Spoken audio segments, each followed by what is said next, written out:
I would like to call to order the Monroe County Solid Waste Management District's meeting of the Board of Directors on this lovely July 9th, 2020. And we will begin with a roll call. Munson, Here. Thomas, Here. Githens, Here. Hamilton, Here. Piedmont Smith, Here. Jones, Slaughtford. Here. You have a quorum. Thank you. So our very first order of business on this fairly long agenda today is the Executive Committee meeting minutes.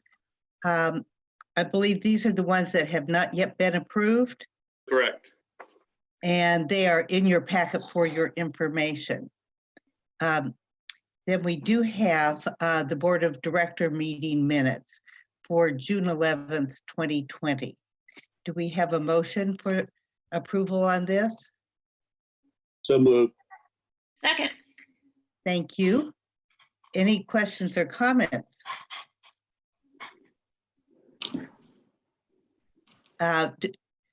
Without those, we can proceed to a roll call vote, and I think we still have to roll call because we're on Zoom. Yes. Okay, Hamilton, Yes, sorry, yes. Smith, Githens, Yes. Swafford, Yes. Thomas, Yes. Munson, yes. Piedmont Smith. Yes. Motion passes. And Lee Jones has joined the meeting.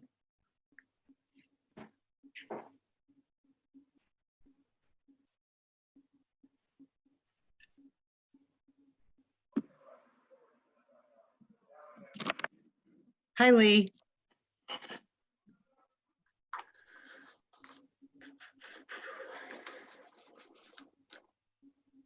Thank you. Let's move on to the controller's report and begin with cash flows. Okay, in our operating balance, we have 2,561,871.72. Our closure bond debt is at 168,793.32. Our capital is at 45,413.60, and our landfill post-closure is at 765,256. And we did get the June settlement, June the 17th. So that's the key factor here. Does anybody have questions for Ms. Hudson?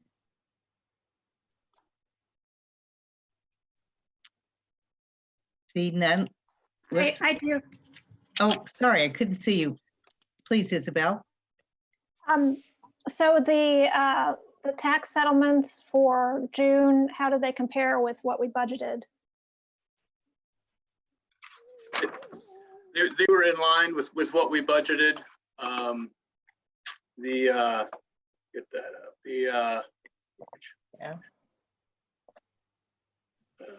Oh, I got the wrong sheet. Hang on, sorry. Yeah, no, they were all pretty much in line.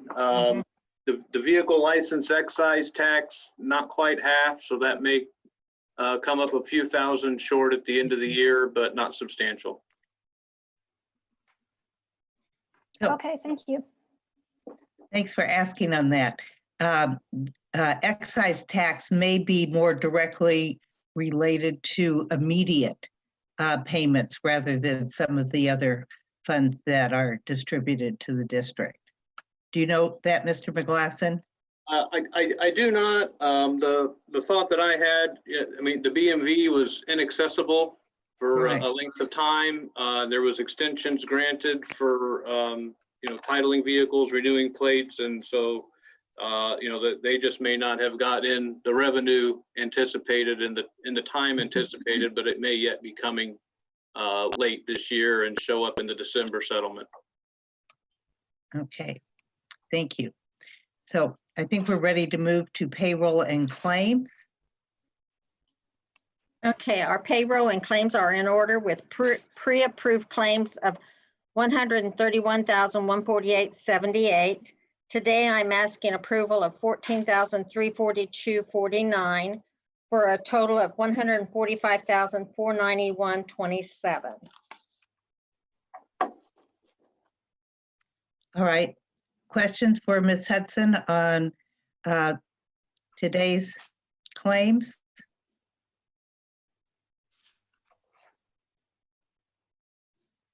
They all seem straightforward. We're going to just move on toward approval. And could we have a motion for a roll call vote? I move approval of payroll and claims as presented. Thank you. I think that was a second. Yeah. Mr. It was a McGlasson, second. thank you. Mr. McGlasson, would you call the roll, please? Piedmont Smith, Yes. Thomas, Yes. Jones, Yes. Munson, Yes. Hamilton, Yes. Swafford, Yes. Githens. Yes. Motion passes. Can I ask a question, Ms. Sure. Munson? Sure. Sorry, this was for cash flow, but I forgot. That's fine. Let me go hold back there. The closure bond debt. So we paid $130,000 on the principal in January. So when is our next payment and how much do we expect it to be? I just paid it last week. Yeah, no, I did. Yeah, I just paid No. it last week. Yes, hold on. And the principal was like 130,000. Yes, the principal was 130,000 and the rest of it was the interest. Okay. So I'm looking at the packet and it says expense year-to-date as of May 31st was 151,685. And just last week, I paid 154,985 for our second installment this year. Okay, So it looks like we're under budget for those expenses it because does. the budget for principal was 285,570. And we're looking at what, 260? Yeah, it's it's a situation that it has to do with when the bond was refinanced in, do you remember when that was, kind of 2012? Well, And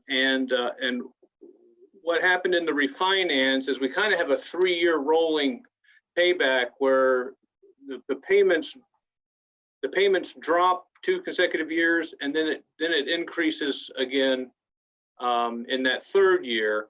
But because of the way DLGF does our budget, the tax levy is based on the previous year's expenses. So we do come in under budget for a couple of years, and then we'll be over budget, but should have, because of being under budget for 2 years, we'll have the money sitting in the fund to make up the shortage. So we don't spend out of that fund except for the landfill closure. Just for the bond payments, correct. Mhm.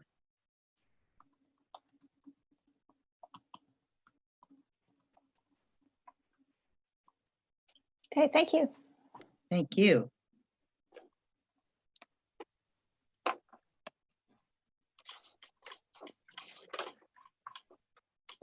So are we ready to move to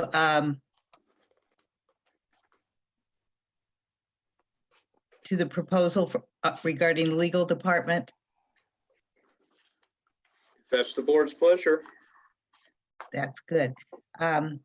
This proposal has been worked out by our county commissioners working with our legal department and brought to us as a board. And I'm very grateful for their work because we are needing to reduce our expenses thanks to our increased costs for transportation and the lack of revenue from most of the recycling.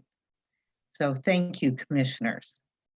Mr. McGlasson, would you present this, please? Yeah, again, this is in a memorandum on page 32 of the packet. And again, this is something the executive committee has been discussing for a few months, and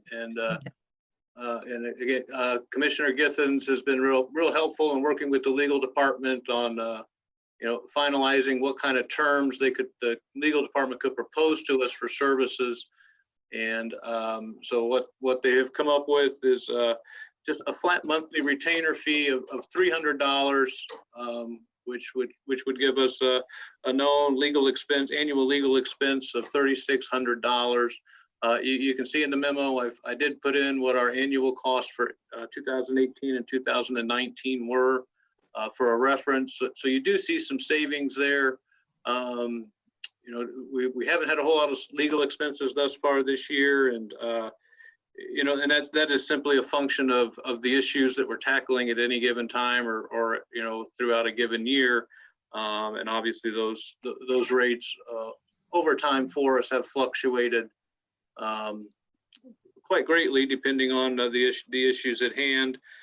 So doing this gives us a known cost for budgeting purposes, regardless of our need for legal services in a given year. So what this is the proposal the county legal department, has given us. This would cover, them attending meetings as needed or required, and also assisting the district with contract negotiations and other legal services that might be needed. One thing that's not included in this does have to do with code and ordinance enforcement, which is our illegal dumping investigations and remediation that we do. And that is something that we already currently work with them on, and they do not charge us for, for legal services required on enforcement cases, and that would continue to be the case moving forward under such an agreement. So what we're looking for today is either a vote or a consensus among the board that you're agreeable to these terms, and if so, we will work with the county legal department to get a formal written agreement in place for the services, which would then be brought back to the board to be approved at a future meeting. Okay. Ms. Githens. Yes, what was also included in the original proposal from county legal was that while there wouldn't be any fees charged for the enforcement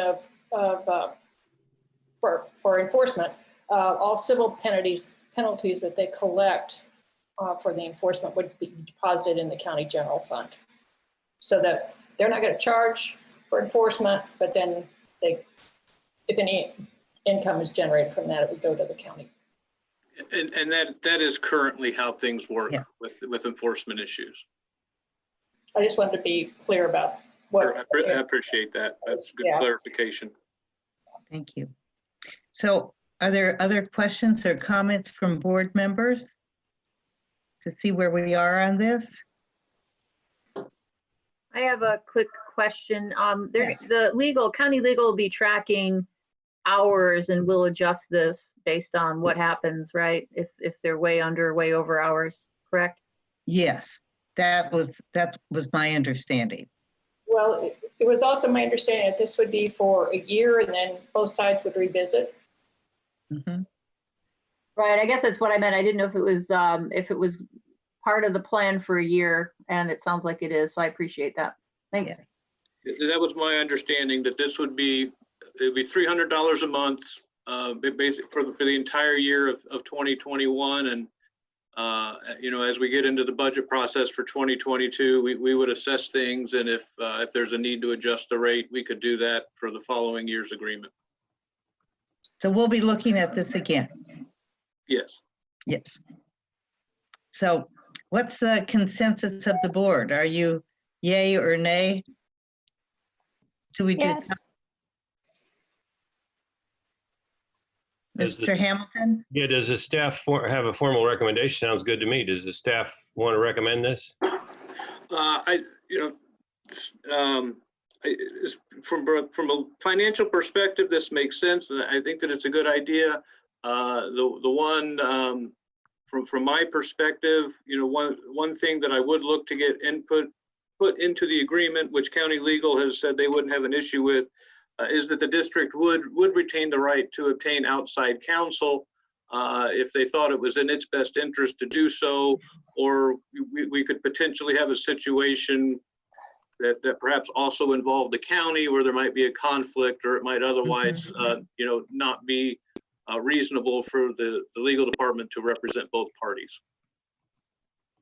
Yeah, and Thank you. but you recommend doing it. You think it's prudent to do. I think as financially, this is a prudent decision. I think that's great. I guess I would just probably, if the county's drafting the county lawyers are drafting the agreement, you probably ought to have somebody look at it.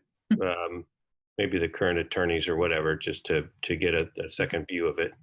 Yeah, and I have spoken with our current legal counsel, on this, and I think she seems to understand our financial situation and what we're dealing with, and has said that if she would be available to continue to represent us in the future if the need arose.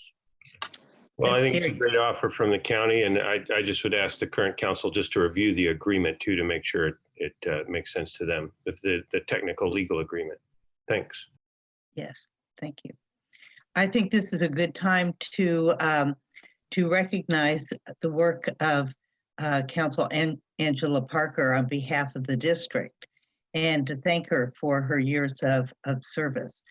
And I'm very glad to hear that she understands our financial situation. So, You're here. thank you. So, Mr. McGlasson, we will hear from you with a formal proposal at our next meeting. Is that correct?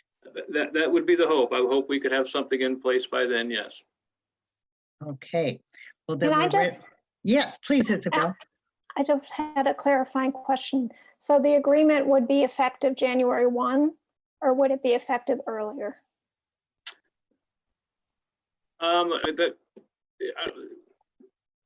Ms. Githens, I guess I'm not real clear on that. I suppose it could go either way. It may make sense for the purposes of reviewing it down the road for cost or fee adjustments to start it sooner than later, particularly given when we do our budgeting process. Ms. Githens, do you have a sense of what county legal's opinion of that might be? No, I'm not going to speak for them, sorry. But I think it's very reasonable to go ahead and, if they're amenable to it, to have a contract through the end of this year and then a separate one for 2021. I think that would be helpful. I thought Mr. McGlasson was suggesting having a year contract that ends close to budget time, so you have a chance to review, but maybe I misunderstood that. We could do either. Either way, whatever Mr. McGlasson thinks is fine with me. I think you want something that parallels, though, your budget year to make that easier to do your budgeting. Mhm. And we can, if, like, as Ms. Githens said, if county legal is amenable to that, we can certainly do that, and that would, start it now, or, at the August meeting, if we can get document in place, and that would put us right in line with our budgeting process for the following 12-month agreement. Yeah, I mean, if the county is amenable to beginning September 1st, for example, but then it would be preferable if they kept the same rate through the end of 2021, because then we know what to budget for it. Whereas if they say, oh, it's only through September 1st of 2021, then you know, Mhm. we might be That's a good- surprised by some price increase at that point. That's a good point. Well, but that, I mean, but that mean that contract would end, would terminate, you know, right at the time that we were finalizing our budget. So, you know, having it now, and I suppose whatever they're agreeable to, but, you know, if it started September 1st, you know, that would give us 9 or 10 months, you know, of them providing services when we're preparing the 2022 budget to consider any changes to the rate for 2022. But I see what you're saying. If that starts September 1st, then we still have Right. 4 months at a potentially different rate. So Right. And I would think that through the first part of next year, they would have a sense of what they're, you know, how much time they're devoting and what the demand is. And so that as we're preparing for the budget for 2022, they would tell us or work with us, negotiate whatever, on whether or not there's going to be a rate increase. Right. Yeah, I'm just could concerned do- about a rate increase from September 1st through Right. December 31st of 2021. Yeah, we could do a 9-month, September 1 to June, and then June of 2021, and then revisit it. I mean, that shouldn't be too much of a difference budget-wise, though, Isabel. I get your point, but Yeah, 3 that months doesn't is- really help. yeah, it's the ability to know in August what the next year's rate's going to be, but not have that take effect till January 1. Right, and Yeah. that's why I was suggesting for one that would take us through the end of this calendar year. And then for the next, do a separate one for next year. So it would be, in essence, a 16-month cost proposal. Basically, if they're agreeable to that. Yeah. And that certainly should give them enough time. If it starts, say, in September through June of next year, to be able to tell us what they would project for 2022.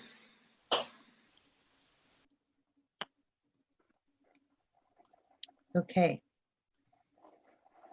So if we're ready to wrap this up, and we look forward to seeing the formal proposal at our next meeting.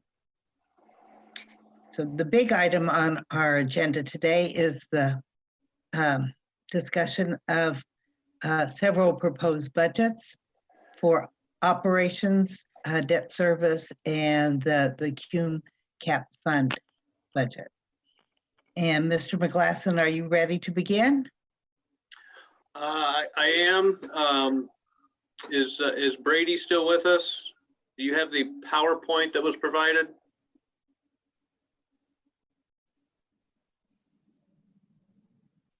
Did we lose our IT? I hope not. TSD is still on the Zoom meeting, it looks like. Okay. Yes. Because I do have a similar PowerPoint to what we've done in previous years, going through the proposed budget and comparing that with the current year budget. Most of the significant changes are outlined in the memo beginning on page 33 of the packet.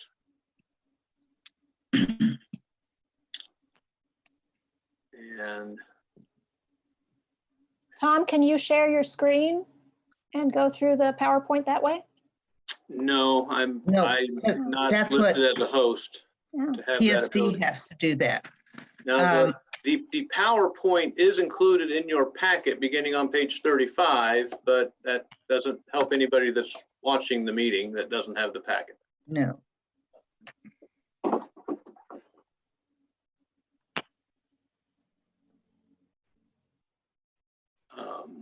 And it's after 4, so I can't call TSD.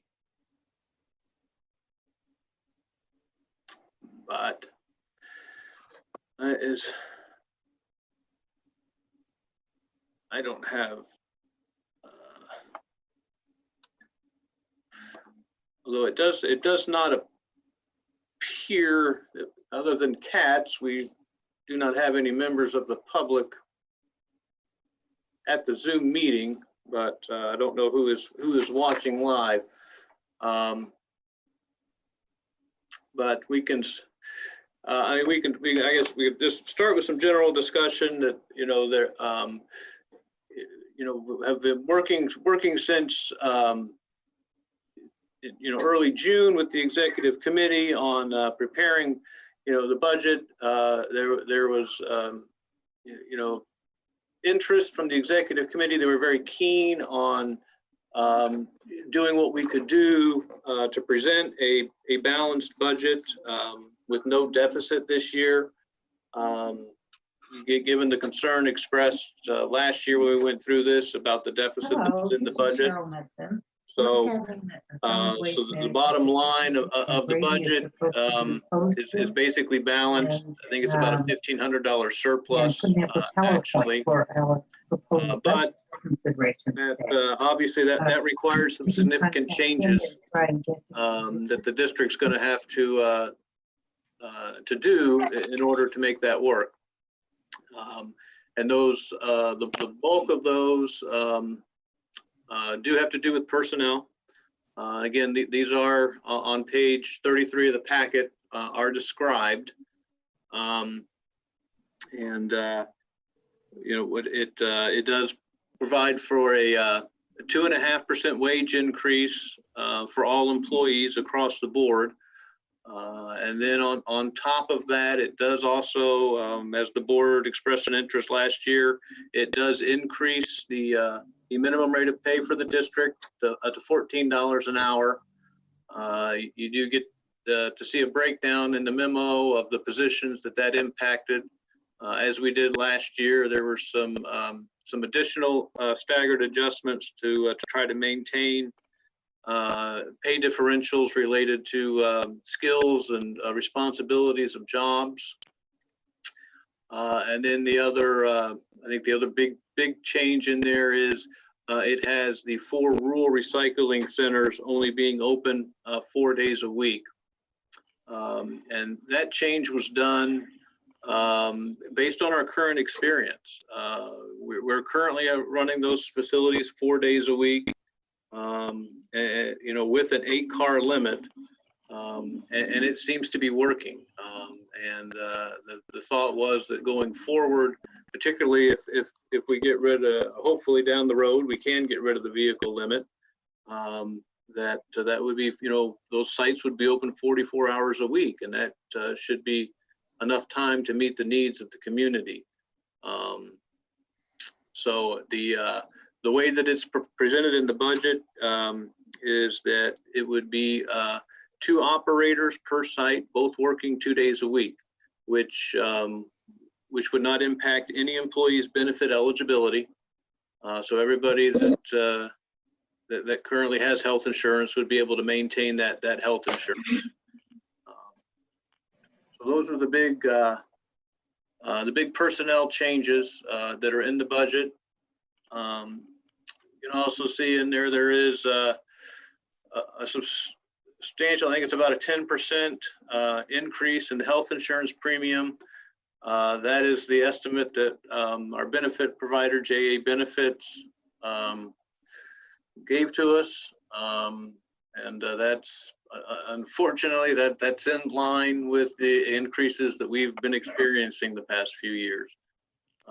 Health insurance, unfortunately, doesn't get cheaper as time goes on.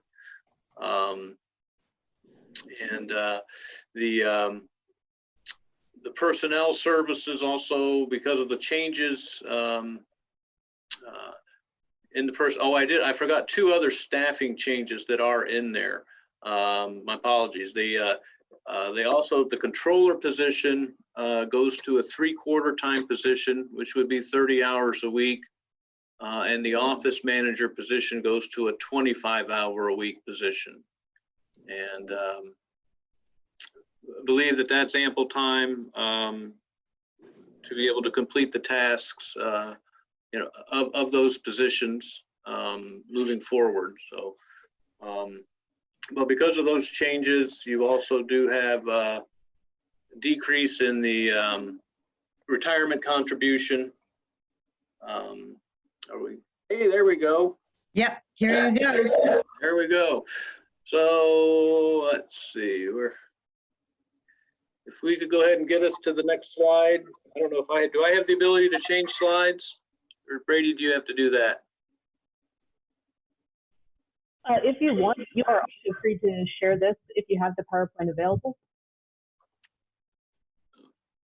Okay. Back up one, please. Or need to go to slide 2 if we can. There we go. So there's a summary category overview. So on the taxes, there's a $63,000 increase in taxes, and that is due to a 4.2% growth quotient that DLGF did just recently provide, and also had a based on what we've experienced in recent years. If you want to follow along with some of what I'm saying on, I'm also looking at the budget comparison spreadsheet that begins on page 50 of your packet. But there's a decrease in the vehicle license excise tax and slight increase in the commercial vehicle excise tax. Brady's got those up now. If you go on to the next slide, please. And so some of the other revenue sources that we have, a lot of these they're based on what we've experienced in recent years, and 2020 year to date. One other significant change in the revenue you may notice. In previous years, there's been a negative revenue line, a vendor handling discount that was related to our orange bags. We've pulled that out. The revenue budgeted for the PPU bag fee, pay-per-use bag fee, is based on the price the retailers pay to us for those bags, not the actual retail price of the bag. So we removed that discount line in there, which eliminates the negative revenue line, $15,000 in 2020. Next slide, please. Host fee doesn't change, and we did get a pretty good bump in rental income, and that's based on what we've experienced last year and so far this year. And Connie, you can correct me if I'm wrong. I think the bulk of that has to do with money we get from predominantly Vectren, I think, for underground gas storage that's out that is underneath part of the landfill property. Yes. Yes. Next slide, please. All right. Sale of recyclables, unfortunately, things are going down, and that's just the trend that the industry is seeing at this time. And that's impacting us, and that is the metal is the big hit, and that is a combination of market rates and us seeing a decrease in volume on our metal the past couple of years. Next slide. We've kind of already gone through this description. That is the personnel services changes. So the $14 an hour minimum rate of pay, 2.5% increase. The controller at 30 hours a week, office manager at 25, and the rural recycling centers at 4 days a week. Next slide.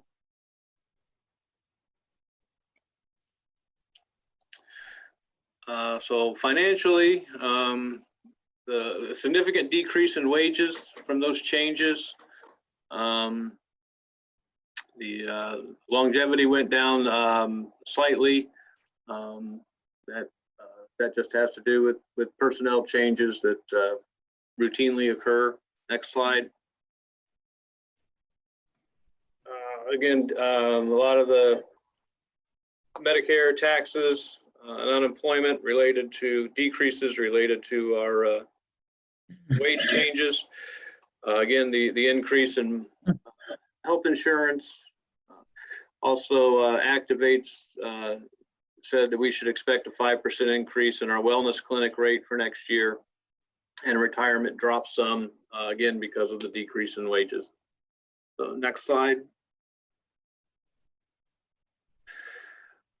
So our office supplies, go through these, I think, kind of quickly. Things routinely every year, we go up and down a little bit, adjust based on our anticipated needs and what we've experienced in recent years. Would note there's a substantial increase in the health and safety line. That's put in there. I'd like to try to purchase AED devices for all our facilities. Have those out there. Most public facilities, public entities have those available. So I feel like we should have those available at our recycling centers as well. Next slide, please. Not many changes there. So we can go next slide. If I'm going too fast, please holler and stop me. And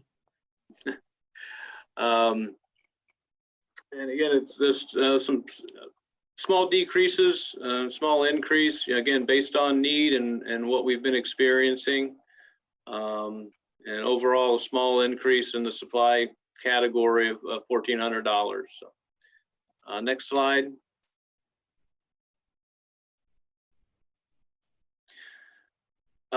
So again, I see the decrease in legal, that was due to the anticipated switch to the county legal department.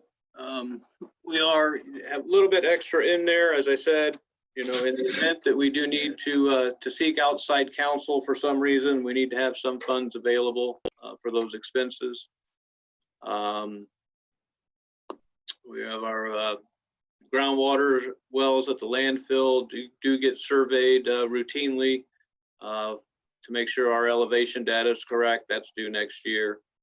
A small decrease in other personnel services or other professional services, sorry. Next slide. The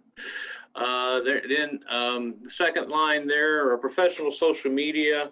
You have a good increase there.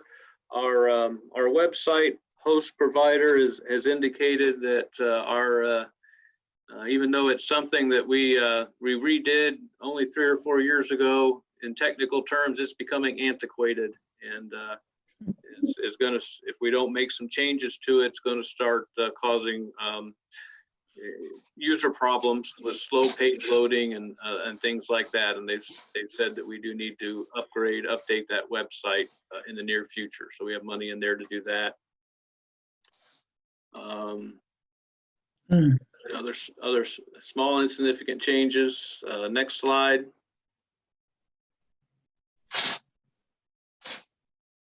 Again, some other small changes based on need and experience. I did leave our advertising line as it was. If you recall, we did bring to the board last year a Comcast contract where we did reduce our advertising exposure through Comcast, but staff has been exploring some additional options for advertising, places like YouTube and applications on phones and tablets that we like to leave some money in that line to be able to explore those options next year.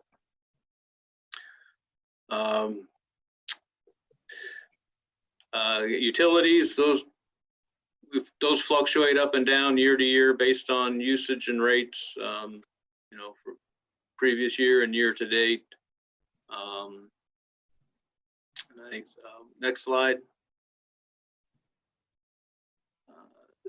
So then the top 3 lines there are all related to various types of repair and maintenance, and they're all increasing, and that's based on what we've experienced over the past couple of years. And we certainly hope to not need all of those appropriations, but based on what we've spent in 18, 19, and so far this year, we wanted to make sure we had adequate appropriations in there to keep our equipment and our vehicles up and running, so that we don't have any, any issues with, the services that we provide, and problems or delays for customers related to that stuff. So, next slide. I forgot to put the parentheses around the other rental line. That would be a decrease. My apologies. We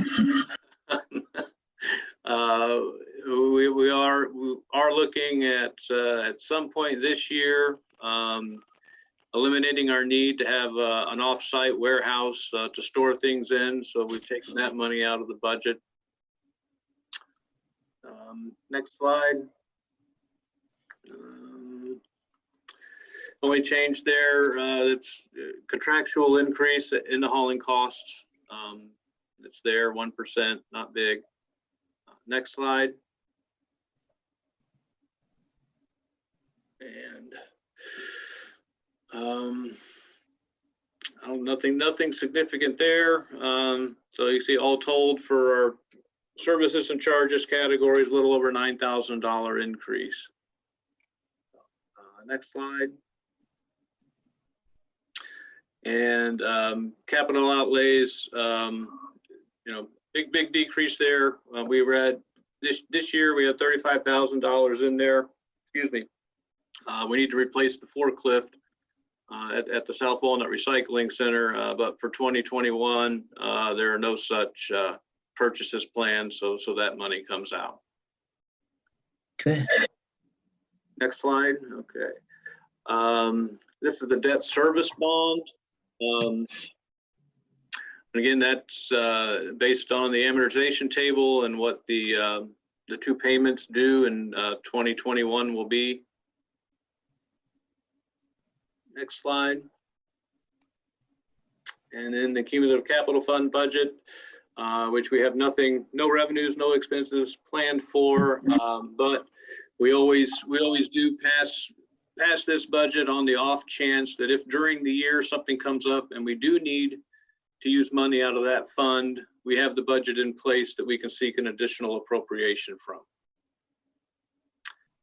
And I believe that's it. Thank you. So with that, we can have discussion, answer questions, whatever the board's pleasure. I've got Anyone? several questions. I'm sure. And I apologize to not getting some of this before you, but I have been in several meetings today and didn't expect them to go as long. On page 1 of the PowerPoint that you showed us, the fees from HHW should be a $500 difference, not $5 difference, I think it is. Everything adds up. I went back with my calculator and it all looked good. So that was good. Would you tell us what is covered by general operating and other supplies? General, on the specific line item, that the $28,000 general operating supplies. Things like the Gaylord boxes we use at our South Walnut Recycling Center, we have to purchase those, and the number of materials that go in those, they get hauled off. Those are what goes off in our semi-trailer loads. Things like the powder activated carbon that's used in the leachate treatment plant out at the landfill. Scott probably has a better idea out of his department. Lee, can you speak to what kinds of things at the landfill and compliance come out of that line?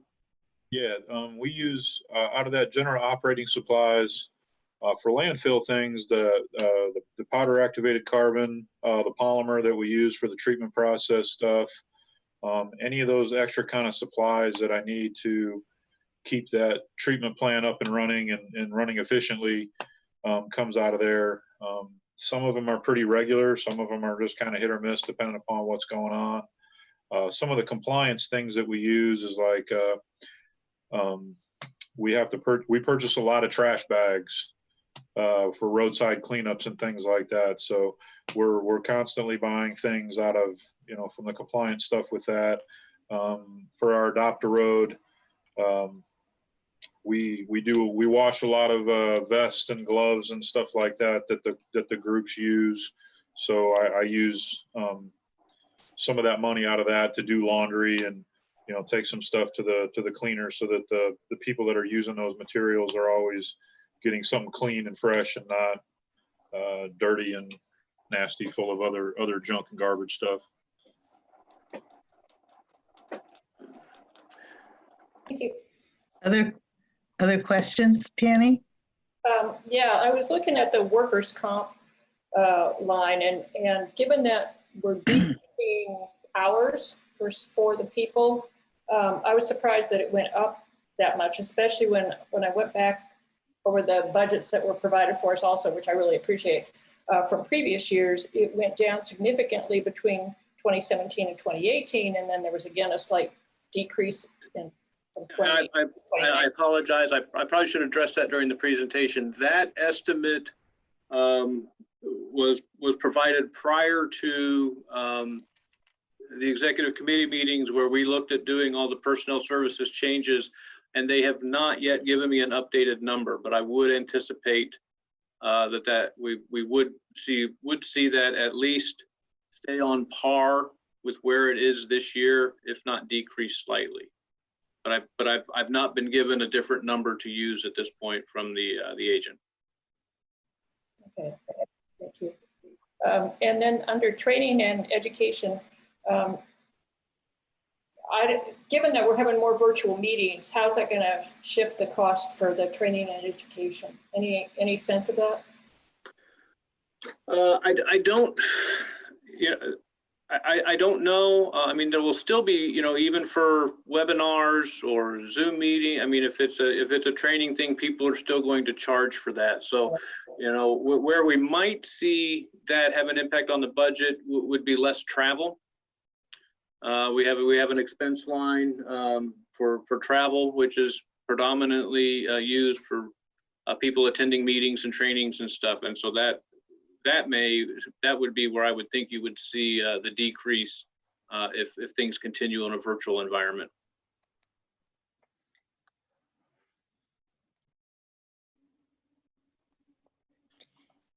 Other questions, Ms. Githens, or shall we move on? Okay, thank you. Ms. Piedmont Smith, you had your hand up. Yes, let me get to the right page here.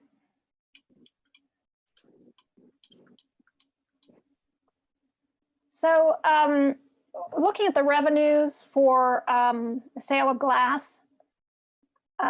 So this year we had a budget of $17,500, but year to date, we've only received $5,459. So I wonder if 15,000 for next year is a reasonable estimate or if it isn't a little high. It may be a little high, and this is when I wish that Scott was here. And my recollection on that is that is the money that we have received as of June 30th. But I don't think they're current I think they're a month behind on their payments. So that's only glass volumes, which I guess through April, because what we get in January would be for December. So I think that's why we went with that revenue estimate for 2021, because that's not quite 6 months volume of glass that they've paid for yet. Well, does that also arise at the end of the year then? I mean, are we always delayed by a month? Yeah, I mean, we would expect them to get the payments caught up before the end of the year, but they're, you know, with everything that's going on, and they, you know, they got slow. I don't, you know, I'm not trying to, I don't want to fault our vendor on this. You know, everybody's having to deal with all sorts of things, and we just did not get the payments in the timely fashion that we're used to. You know, for April and May, and we're a month behind on that revenue, but I'm confident that they'll get that caught up, as you know, in the near future as soon as they're able. Okay, great. I have a couple other questions, if I may, Madam Chair. Please.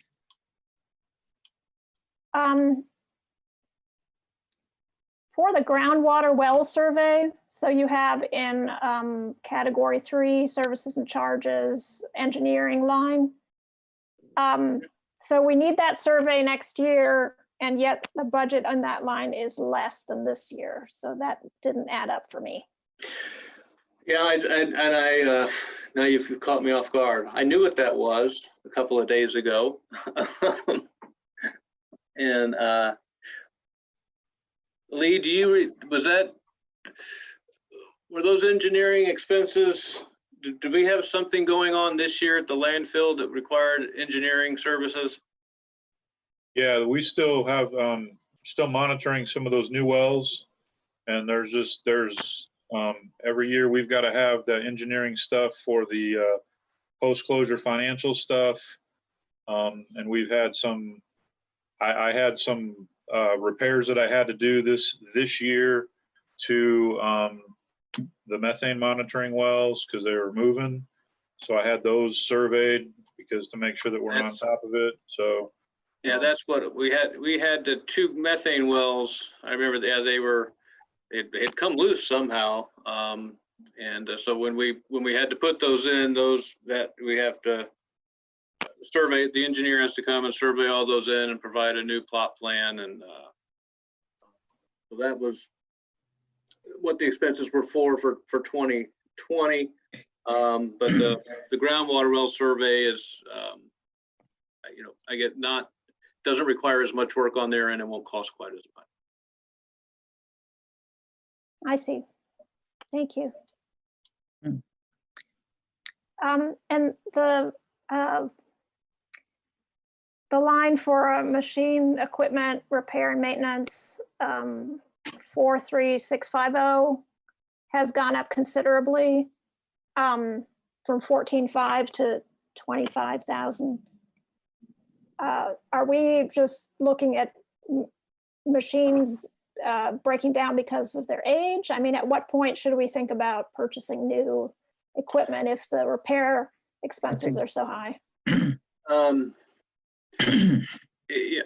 Unfortunately, that's really something I would need Scott to answer, to specifically what, you know, the expense. I mean, we spent,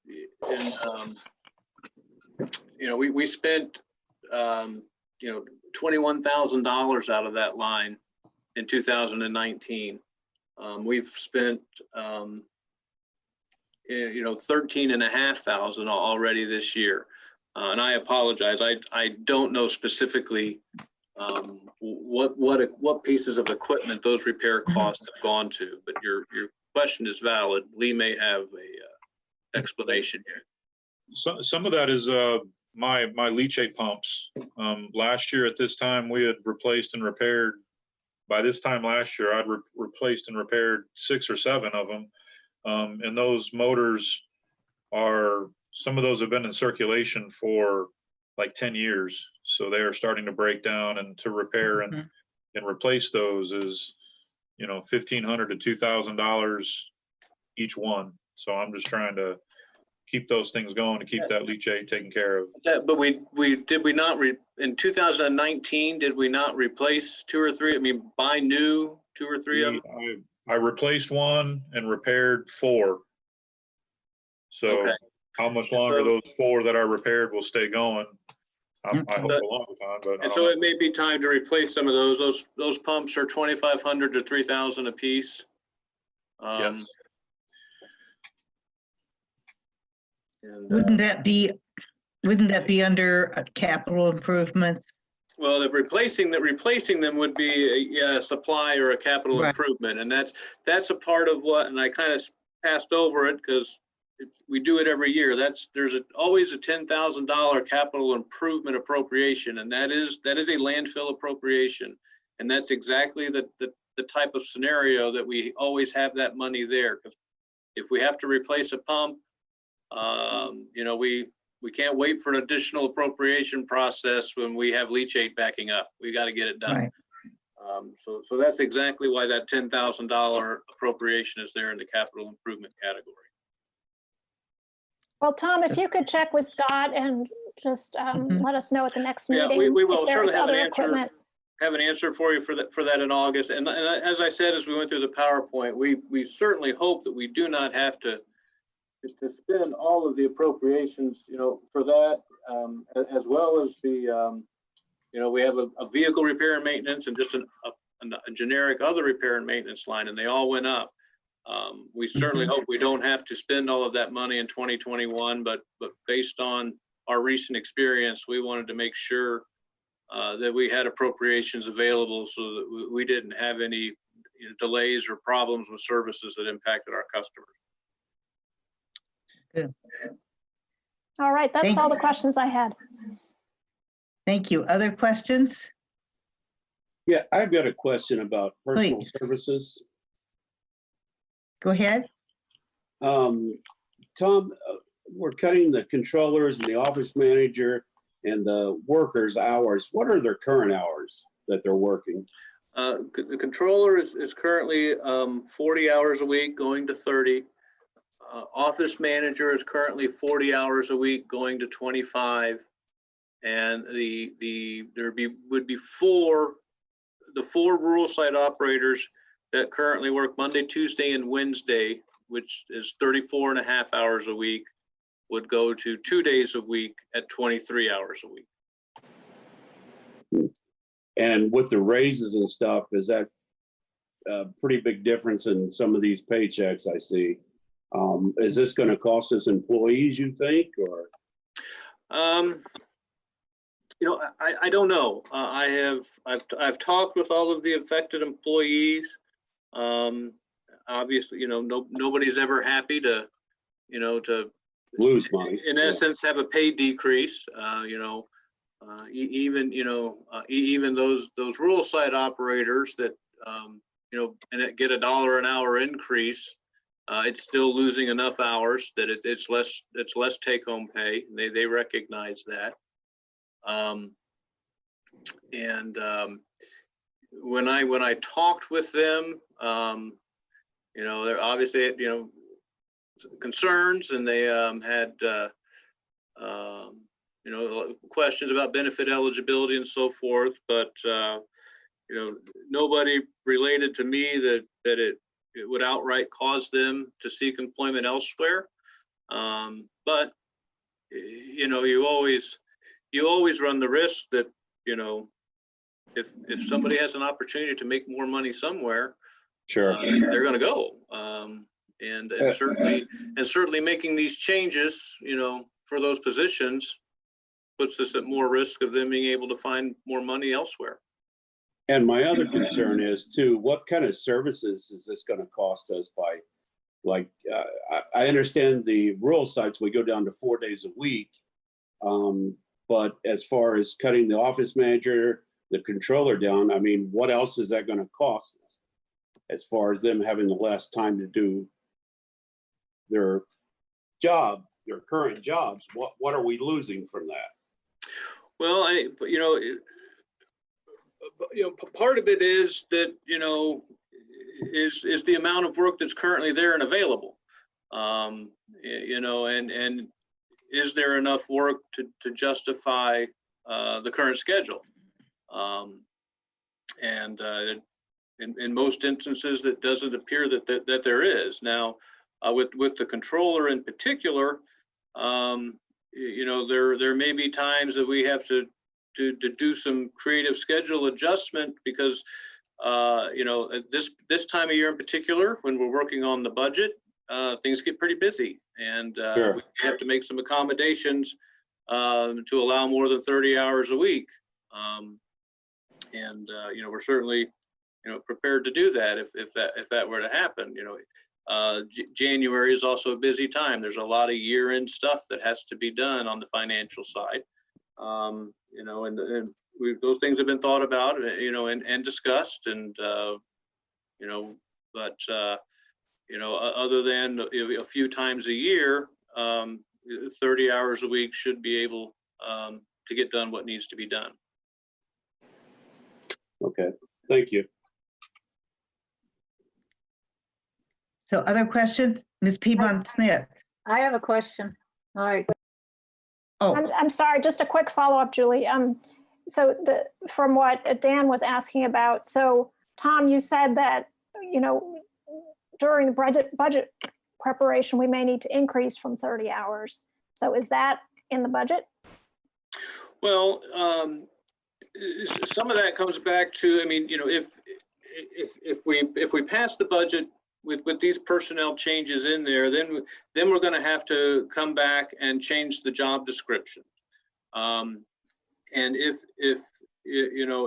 a position remains a salaried position, then you would still have you would in essence still be working with compensatory time.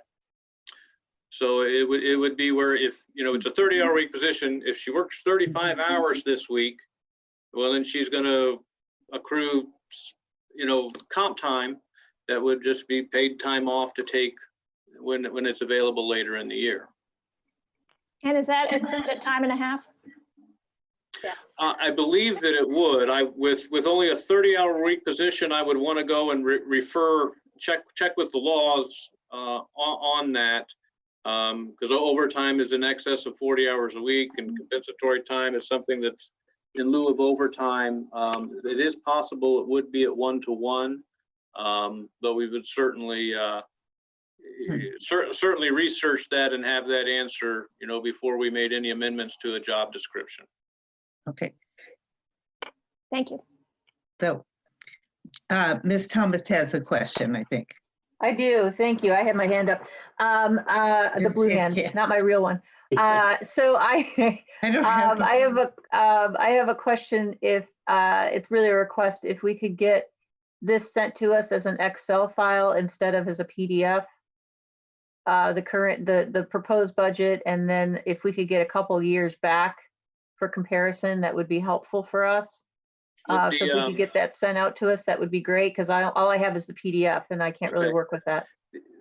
The comparison spreadsheet that starts on page 50 goes back to 2017 and compares budgeted and actuals through current. Right. I'm asking for an Excel. I'm not asking for a Right. PDF. And why you said to go back a few years? I mean, I can give That's you fine. that That'd be sheet in great. an Excel file, or do you want the actual budgets? No, that would be fine, but I just would like it Okay. in an Excel form. Yeah. Sure. The Yeah. other thing is, I know it's in your report, Tom, for later, but what is the time of the meeting next week with CAC to review this? What time is that meeting? The joint meeting is 5:15 on the Okay. 16th, and it will And it's be gonna- Okay, it's gonna be on Zoom, I assume, right? Yes, it will be a virtual meeting, and I will get a packet and the meeting information out via email tomorrow. Great. Thank you so much, Tom. Appreciate, Connie, I appreciate your hard work too. Thank you. Thank you, Ms. Thomas. We also have Ms. Githens with her hand up.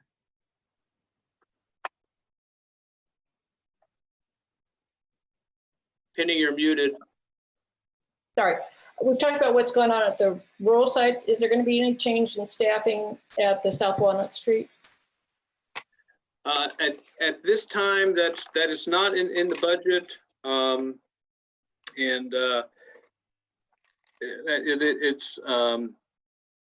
it's not that it hasn't. It's not something that hasn't been looked at, but did not go in this budget. I mean, I guess it's can say at this time that part of what was discussed with the executive committee in doing this is, we are also starting to look forward at 2024 when the host fee agreement expires. We want to make sure that we are financially positioned to be able to absorb, and that's going to be $250,000 a year of revenue that goes away. And so we're also looking forward to that, and trying to take steps now, to not make the loss of that revenue, quite as as drastic as it might otherwise be.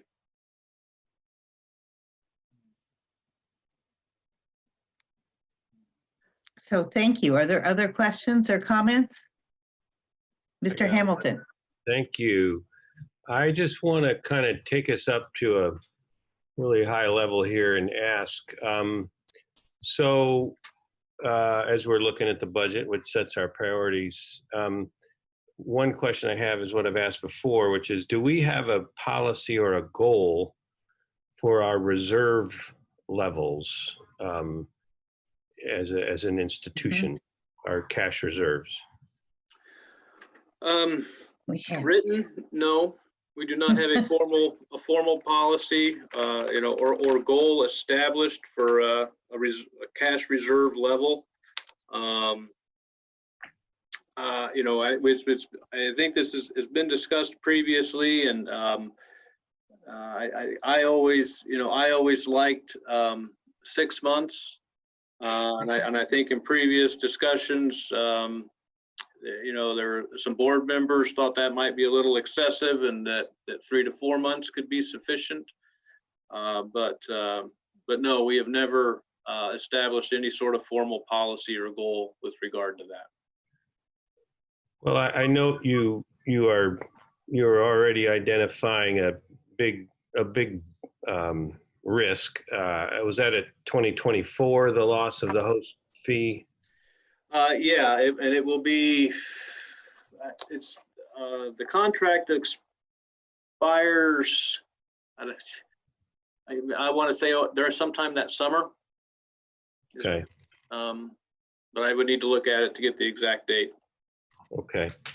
Well, I do. I mean, I know the Department of Local Government Finance, DLGF, recommends 2-month operating reserves for operating units of government. I don't know if they have a separate one for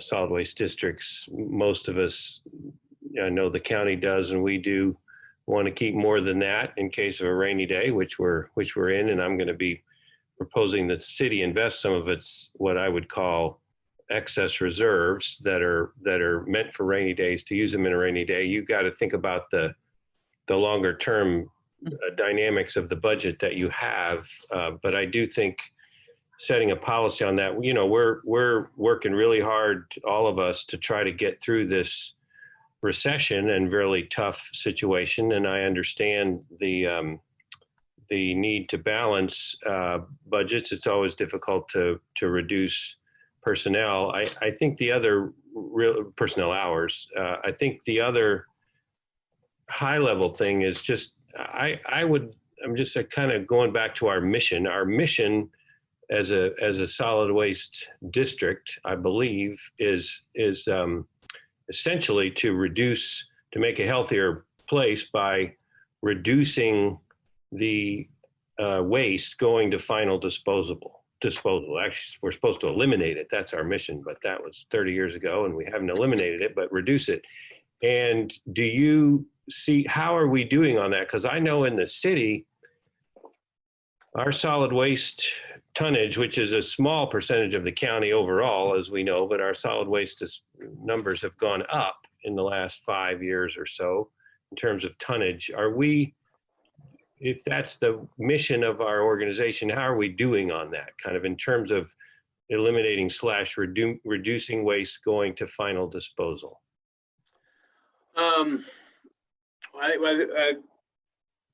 Interestingly enough, I've had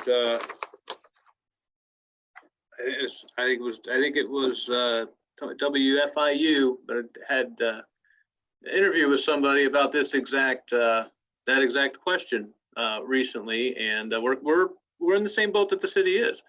We're seeing the waste tonnages, are going up.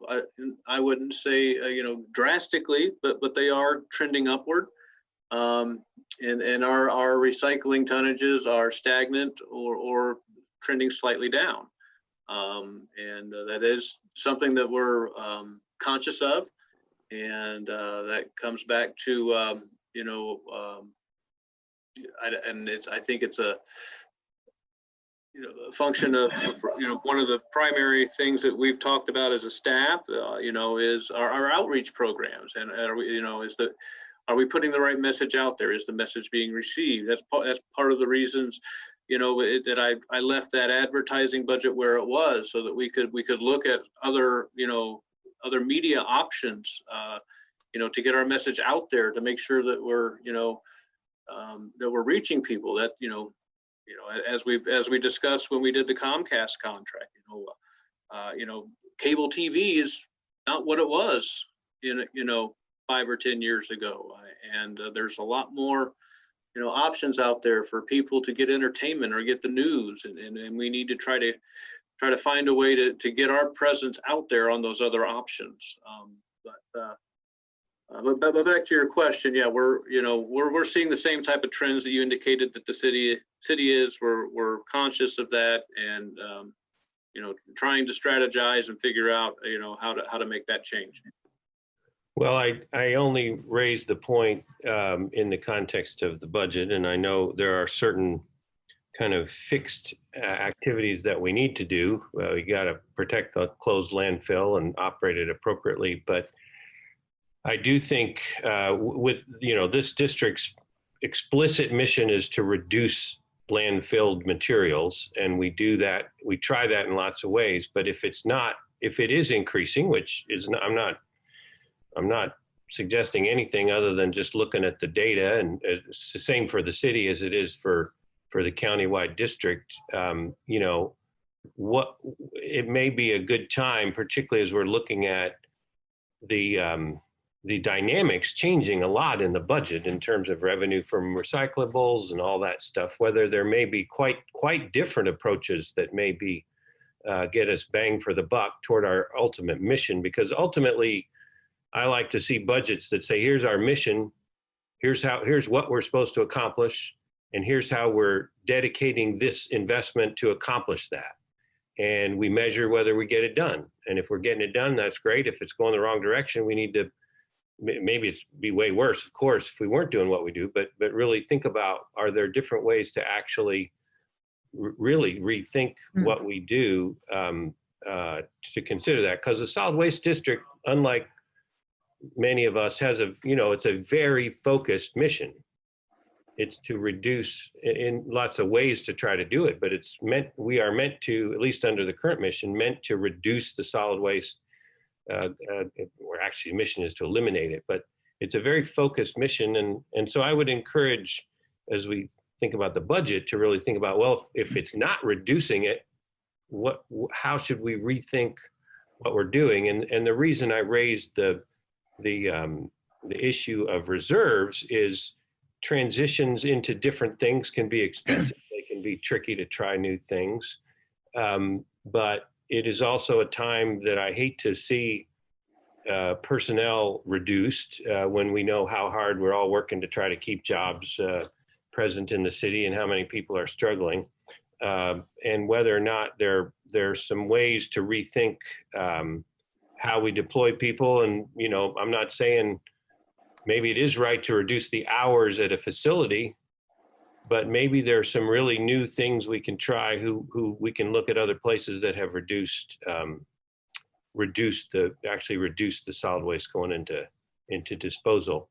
So I just raise that at a high level, but generally I think our budgets are where we set our priorities, and this budget should be focused on reducing the waste through different means. And like all of us, it's hard to do because we're generating more waste. We've seen a lot more while people are staying at home longer too, staying at home more. So I just raise that, I guess, at a high level and ask to think about that.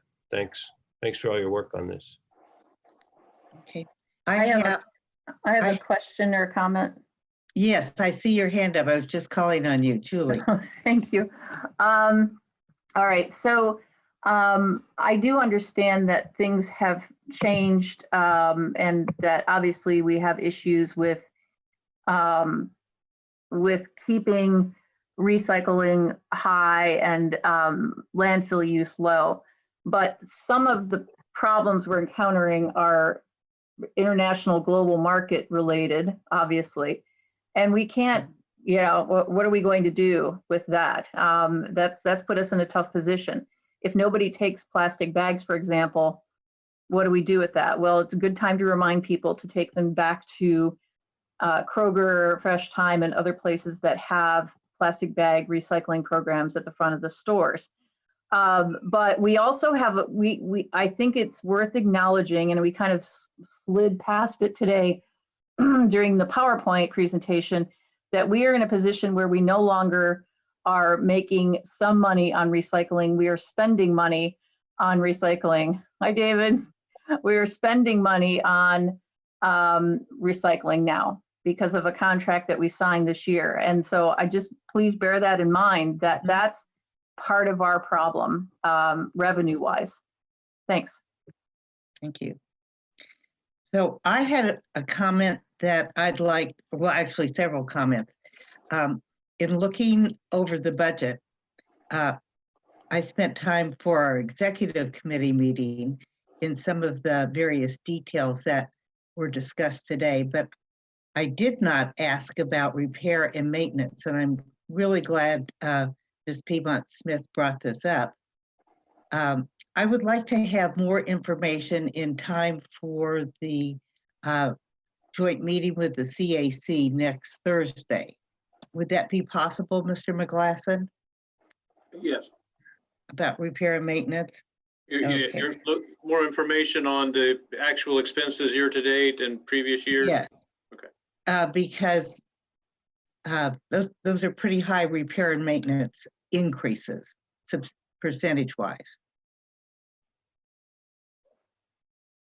Okay, and for the information Mr. Hamilton conveyed about an increase in solid waste, I was concerned that some of this is due to people not residing in places where recycling is easy. And that is the apartment complexes. These have grown and grown to become a larger part of the population in Monroe County overall. And I'm hoping that there would be some way for us to look at this in the future and to see if both in the city and the county, we could have an effort directed towards this. It may not be a big concern this fall. We don't know how many people are coming back to Bloomington, but I'm sure this will all resolve within a year or two, and we need to focus on having our apartment residents be as responsible as other people. So that's my comment. Are there others before we move on the agenda? Ms. Piedmont Smith. Yes, I wanted to ask, what is considered our cash reserves? I mean, we don't have a rainy day fund like the city does. Is it just the money we don't spend in a given year in our general fund, or? Yeah, we don't have a separate rainy day fund, or I mean, the cash reserves would basically be the operating fund balance, minus remaining budgeted expenditures. So where are we at this time as far as reserves? How many months worth of reserves do we have? Oh, give me a minute and I can give you a rough estimate.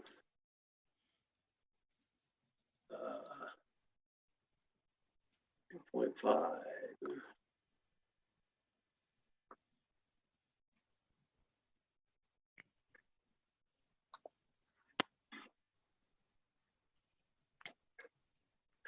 So the Connie's cash flow says we have current balance of 2.5 million.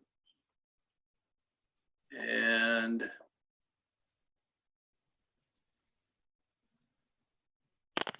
remaining budgeted expenditures of about 1.8 million. So 750,000, 700,000. which is What percentage? several months, right? Up 4 months.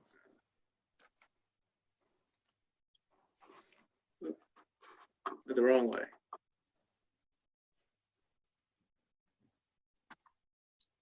Well, we'll have some more revenue coming in too. Yeah, we have more revenue come that due yet, but so that's about a little over 25%. It's about 3 months.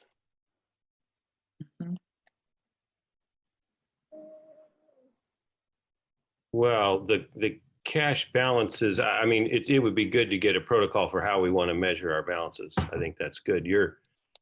I think you're looking at a It's a cash simplistic- picture today with expenses projected, but you're not including the revenues projected. Right. Correct. So you got to have both of those in there. Well, you're right. I mean, our lowest cash balance which is substantial.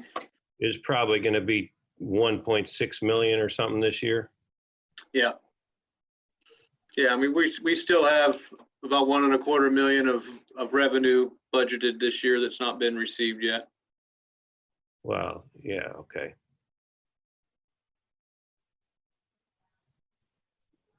Our cash balances are about 1 million more than they were 4 years ago on a running basis, which is nice. That's good. That's a It good. is. Very good. And that's in line with, what we over the past 4 or 5 years, what our appropriation reversion rate has been. Yeah, and that's a good situation to be in. I think it is appropriate for us to figure out what do we want it to be 1 million more in another 4 years, or do we want it, what's the goal? And we have some dynamics, some high level dynamics to think about, obviously, too. Anyway, it's helpful. I think this can be a topic for a future board meeting. And Mr. McGlasson probably wants to focus on getting the budget wrapped up. But for the following month after we do that, we can put this on the agenda. Connie and I can look at that and present a couple of different variations of ways to establish cash reserves at a given time or in a snapshot view, and let the board decide how they think is best to look at that, and that's something that we can start presenting on a regular basis once we have that formula established. So if I may, Madam Chair, I mean, Yes. I understand that. I guess, I feel like government, and we're part of government, most of our money is from taxes, is we do have a responsibility to try to be somewhat counter-cyclical, to try to do what we can to help people get through tough times. And so I am sensitive to, I don't know what the total FTE impact is of these reductions. And I appreciate the discipline and thought, the hard choices that go into that. But I would be open in a budget, even for 2021, to think about, are there ways to retain the services, not have a contraction of the government involvement, but to really think about things that we could experiment with to try that would help move the needle in the right direction with things. Anyway, I'm just saying that, but it is relevant to this budget to me, because if we were to have a deficit budget, which we have this year, a lot of governments run deficit budgets, particularly in recessions, in order to try to help people get through and help accomplish things. And we're going to do that at the city. I'm going to propose that anyway. But because we have the ability, if it may be, we should do that. So I do think having a sense of the relative merit of reducing FTEs versus protecting FTEs and also doing more to move us toward our ultimate mission would be something I'd be open to thinking about if it's consistent with a prudent policy of protecting reserves. So I do think they're relevant to the 2021 budget, but I'll leave it there. Okay, well, I would like to comment, and then I see Ms. Thomas's hand up. But when the executive committee looked at the budget, and we certainly looked at many different options, in front of us was not just 2021 budgeting, but realizing that in 2022, 23, and 24, that we are likely to see reduced revenues. Then on top of that, there is the host fee issue disappearing. So we are not just mindful of budgeting for 2021, but for figuring out how we can operate to the best of our ability and to be fiscally prudent at the same time. So I've said my part. I think Ms. Thomas has something to say here. Yes, well, I did want to, and you kind of gave me a great segue. Thank you, Ms. Munson. While we commended the staff for their great work, I also want to take a moment to thank the executive committee for working through this budget, because I know it takes a lot of time and energy, and you don't often get thanked for that. So I do appreciate your hard work on getting this together as well. Thanks. Thank you. Okay. So Ms. Githens? I just want to follow up on what the mayor raised about the budget surplus. Perhaps we should be looking to make that explicit and figure out an investment strategy with it.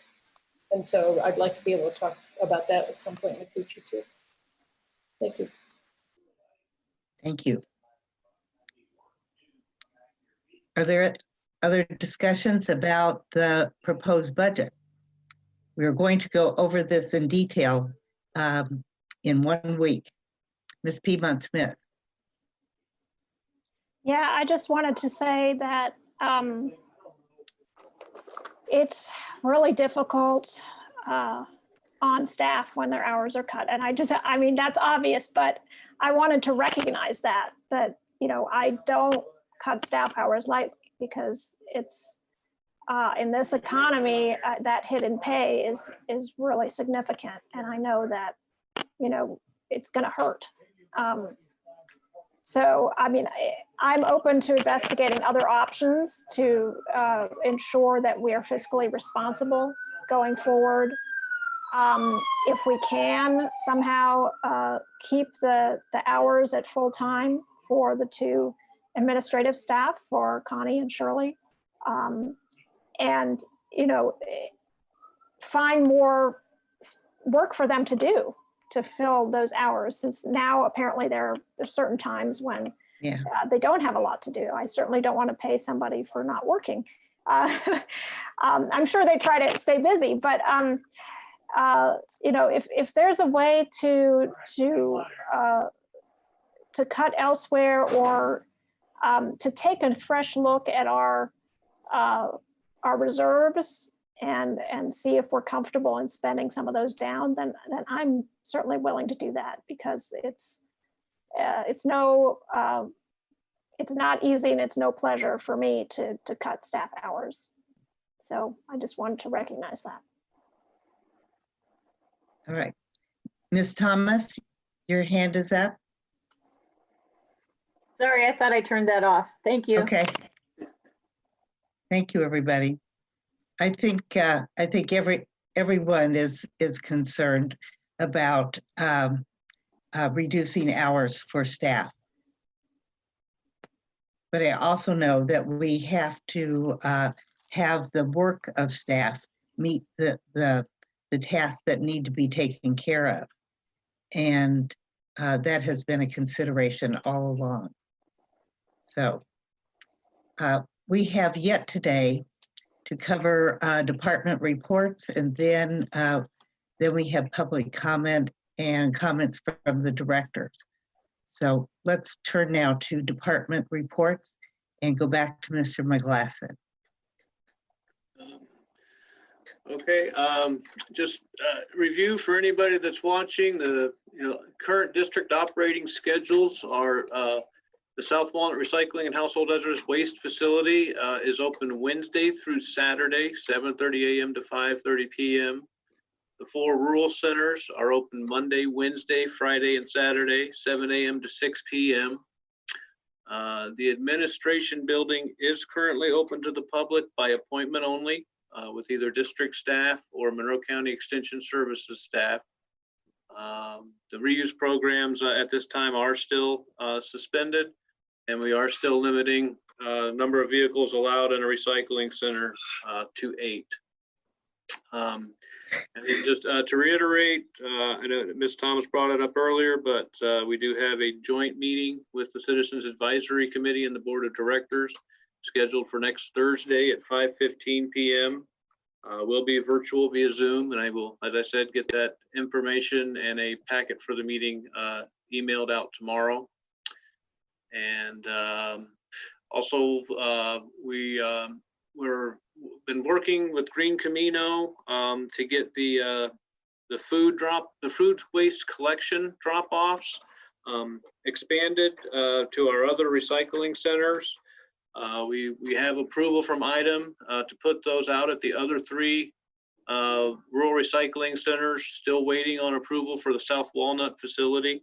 But do anticipate that approval will be coming. And the hope is to have it available at all facilities by the end of August. And then to remind the board that we did get, we were awarded a grant from ITEM as a part of their community recycling grant program to help with advertising and promotion and expanding that service to all the district recycling centers. So we will have some funds coming in to offset costs related to that expansion. One other thing I did want to point out on the second page of my report under the education and outreach summary. So pretty exciting. We think we've got working on. We've been reached out to the Bloomington Chamber of Commerce about developing a virtual chamber series covering topics related to sustainable and green business practices that the chamber seems interested in putting together. And so we're excited about that, and hopefully would give an opportunity for some of our Green Business Network partners to promote themselves and their sustainable practices, and hopefully get some other local businesses to maybe look at things that they could start to do to make themselves more green or more sustainable. That was all I have on the administration report. If anybody have any questions, and I'll do my best to cover Scott's stuff. Any questions? Ms. Piedmont Smith. I have a question on Scott's report. Are you going to do that next, or should I? Well, I'm going to try. Maybe it'd be best to lead into that with a question. Oh. Well, it's not a question about the report, but it's a question about the recycling. And since we don't take styrofoam anymore, I just wondered if there's been any contamination, or do you think the message has gotten out to all the consumers that they cannot put styrofoam into the bins? Well, the vendor has not made an issue to us of any of the plastic loads having, I guess, a contamination, an amount that would, to them, they would qualify as a contaminated load. So I think the message has gotten out. I do know that, we do still get a little bit in from time to time, and when staff catches that, they just try to get it pulled out, try to let the people know what the current rules are for the plastics program. And but it's certainly gotten a lot better from when we first implemented the restriction, and people are making adjustments. And I think, as I said, the vendor has not raised any issues with us. The vendor being Hoosier. Republic Services, yes. Republic, yeah. Yes. So, yeah, and other than that, it doesn't look like that Scott had a whole lot in there. I know that the Household Hazardous Waste Task Force has met virtually. So they are continuing with their meetings and trying to solve the state's household hazardous waste issues as best they can via Zoom. I don't know what else to add to that. So. Okay, thank you. Thank you. We have Mr. Paulson to report, please. Yep, Lee Paulson with Landfill and Compliance Director. The only thing I would highlight within my report is that I've gotten all of the lab data back for the May groundwater sampling, and it's all been transferred and set up the way they want to AECOM for their statistical analysis and lab report stuff. So once I get that stuff back, I will put that in the forms that the state wants it and transfer that up to ITEM for their submission and questions and all that kind of stuff. And we're just kind of, right now, the landfill is kind of slowed down quite a bit. So we're taking advantage of no rain, knock on wood, and trying to clean and update and grease motors and all the stuff that we can do while things aren't really being worked very hard right now. Thank you. Questions for Mr. Paulson? Lee, the leachate treatment plant is shut down at this time, correct? Yeah, we shut down right at the end of June. I tried to squeak that out as much as possible, and it was kind of a good time. But yes, we're shut down currently. So, thank you. Our next item is public comment, and I see nobody participating in Zoom that's a member of the public. So we'll just move to comments from the directors, and just raise your hand, anybody, if you would like to make a comment.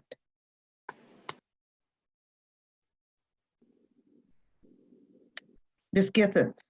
I was really happy to see the report about expanding what Green Camino is doing to all the different recycling centers. That really felt good.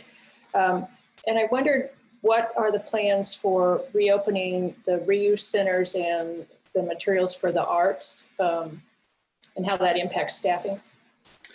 Well, there's still concerns about, the possible transfer of the coronavirus, with people dropping things off, handling things, taking them, not taking them, and that stuff. The other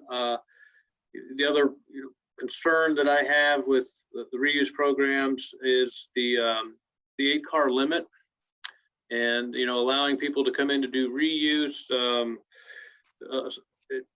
A lot of times it seems that those people spend more time at the facility looking through things, and at the reuse sheds than people do that are coming in and dropping off their orange bags and recycling. I worry that allowing that to happen without having some plan and the ability to enforce that plan to limit their time on there could create some additional wait times for people trying to get in when it's busy.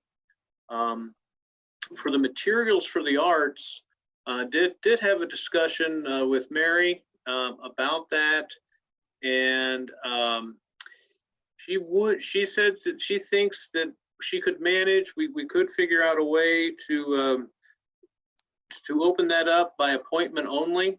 People would have to contact her and make an appointment. She would only schedule one person at a time. So if you're, and that would be even if it's a group or an organization, it's only one person, coming down to do it. We're not sending multiple people from the same group down to look through things. But that is something that we could consider doing, and potentially, since that is only at South Walnut, have those people come around, and they could enter through the back of the building, where they wouldn't be, out in the recycling area, and we wouldn't necessarily have to count them against the 8-car limit on customers. But the flip side of that is, we're not accepting the materials, so she has limited supplies at this time. But she does still, she has what she had when everything hit and we shut it down. If the board wishes, we could certainly explore opening the materials for the arts by appointment only and see how that goes. Well, let's take action on this today. Does anybody wish to make further comments or offer a motion for us to consider?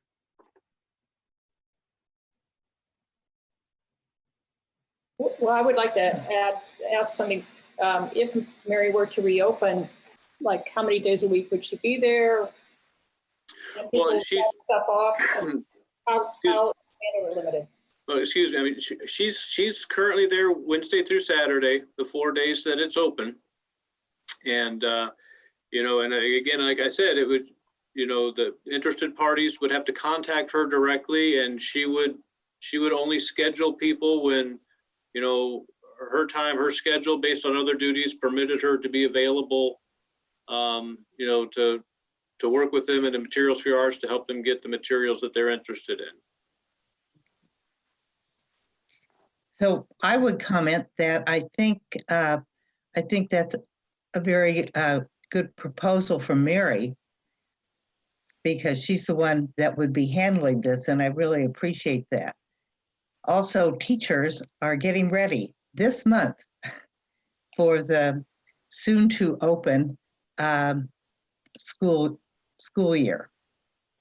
So this would be the best time for us to make a decision about this. Can I make a suggestion? I think this is a really good idea, and I know there's some interest in the public to having this return. It seems like there's only so many materials there, and we're going to run out. And meanwhile, people are either throwing away or hopefully recycling what they can't use. But some of things can't be recycled but are very useful. I wonder if there's a way that this material could be collected in a box, dated, let the box sit for 2, 3, 4 days, however long, and then it's unpacked and put up on the shelves.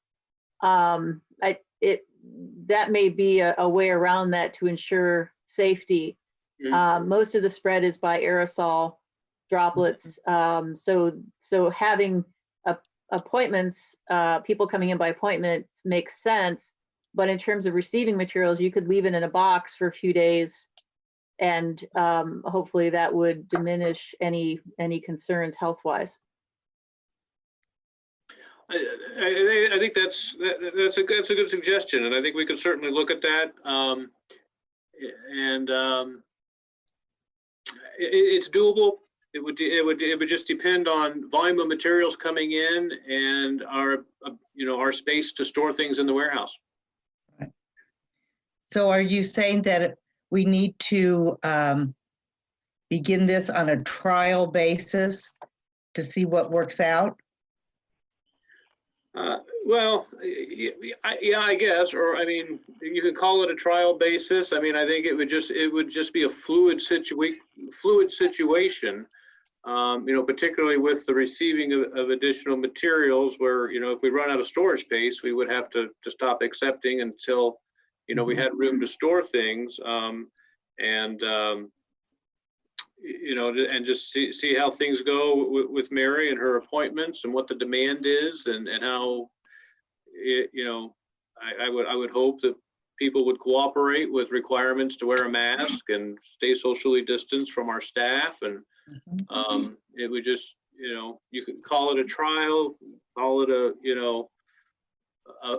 phase in, where I think it's something that if we get it going, we'll probably as things progress, we'll see needs to make changes here and there to make sure that it's all working. But I think that it is something that is doable, and that staff, particularly Mary, would be able to accommodate. Ms. Piedmont Smith? Does this even require a vote of the board? I mean, it's kind of a subset of what's done There's- at the If there's a Walnut Street Center. This is administrative.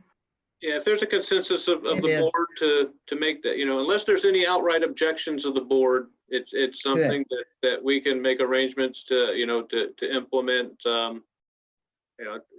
I'll get with Mary, tomorrow, and we can get it started as soon as she thinks is possible. Yeah, I think it's a good idea. And I also like Julie's idea about still receiving items.